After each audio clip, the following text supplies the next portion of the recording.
JBN, we keep you informed. I am Michelle Jones, and in the news, top-tier G-City gangster gets 15 years of murder of St. James woman. Please remember to subscribe, like, share, leave us a comment, and click the notification bell to receive our daily news items. I profile St. James gangster Omar Troy Johnson, who pleaded guilty to murder, was on Wednesday slapped with a 15-year prison sentence. Sentencing was handed down in the St. James Circuit Court. Johnson will have to serve 14 years before he becomes eligible for parole. The 24-year-old, who is from Bucktoe Lane in Salt Spring and who is a reputed top-tier member of the much-feared G-City gang, was convicted on March 10 for the shooting death of Sybil Malcolm. Malcolm was brutally murdered before her grandchildren at their Cornwall Courts home, also in St. James, on February 15, 2020.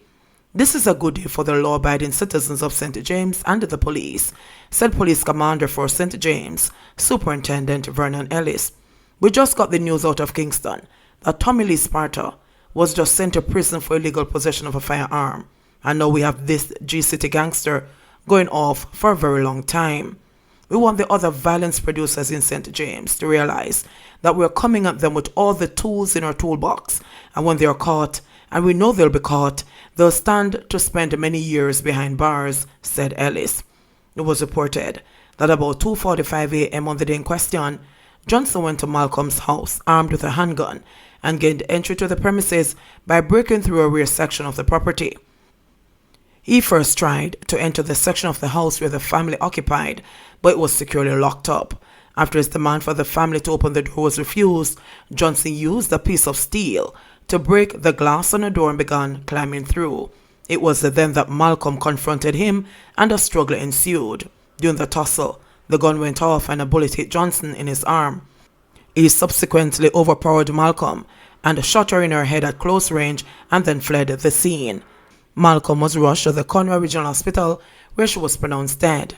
Later that day, Johnson showed up at the hospital and was not able to properly explain the circumstances under which he was shot. The police were alerted and cops subsequently took him to his house where his bloody clothes from the crime scene were found. DNA was taken from his bloody clothes and a forensic swab for gunpowder residue was carried out by the scene of crime unit, said Ellis. Blood samples and latent prints that were taken from the location of the murder matched that which was found on the scene. After the forensic results were brought to Johnson's attention, he decided to cooperate with investigators and admitted to committing the gruesome murder. The scientific evidence and the shrewdness of the detectives left him no other choice but to become a proactive cooperator, said Ellis. I hope the other gangsters will realize that while they may be able to intimidate witnesses, they cannot intimidate DNA. JBN, we keep you informed.